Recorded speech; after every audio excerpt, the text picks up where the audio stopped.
Hello दोस्तों, राधे राधे। हमरा YouTube channel पे रुआ सबके स्वागत बा। रुआ सबके बीच में बहुते प्यारा एगो विवाह दुल्हा के गारी गीत लेके आइल बनी। ये गीत आप सब सुनी जा और कमेंट के माध्यम से हमके बताई जा कि ये गीत आप सबके कैसन लागल।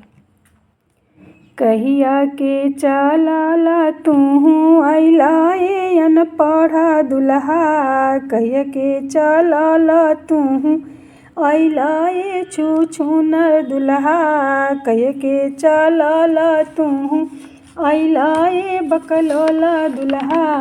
तहरा घरवा में चोरावा समाइले, हाय सिया राम से भजो। तहरा घरवा में चोरावा समाइले, हाय सिया राम से भजो। अनधन चोरावा हो कुछु ना ले गईले हो, अनधन चोरावा हो कुछु ना ले गईले हो। तोहरा बहिनी के बन्हाले मोटरिया, हाय सिया राम से भजो। तोहरा फुआ के बन्हाले मोटरिया, हाय सिया राम से भजो।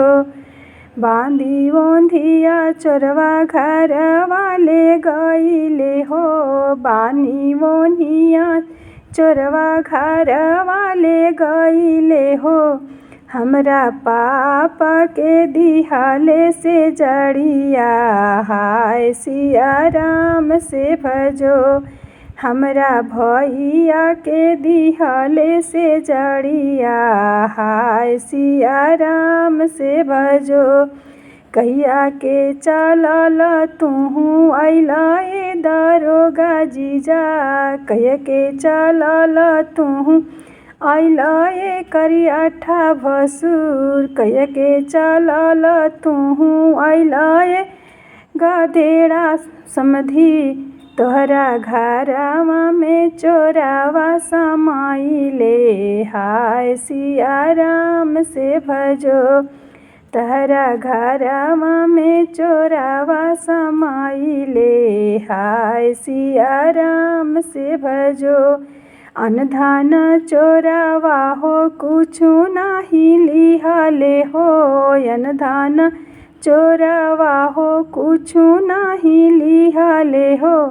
तोहरा बहिनी के बन्हाले मोटरिया, हाय सिया राम से भजो। तोहरा बहिनी के बन्हाले मोटरिया, हाय सिया राम से भजो। बानी ओंधिया चोरवा घरवा ले गईले हो, बानी ओंधिया चोरवा घरवा ले गईले हो।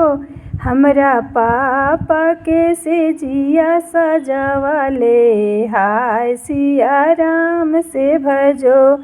हमरा चाचा के से जिया सजावाले, हाय सिया राम से भजो। कहिया के चलाला तू आइला ए अनपढ़ा दुल्हा, कहिया के चलाला तू आइला ए छुछुनर समधी, कहिया के चलाला तू आइला ए करियाठा भसुर। तोहरा घरवा में चोरावा समाइले, हाय सिया राम से भजो। तोहरा घरवा में चोरावा समाइले, हाय सिया राम से भजो।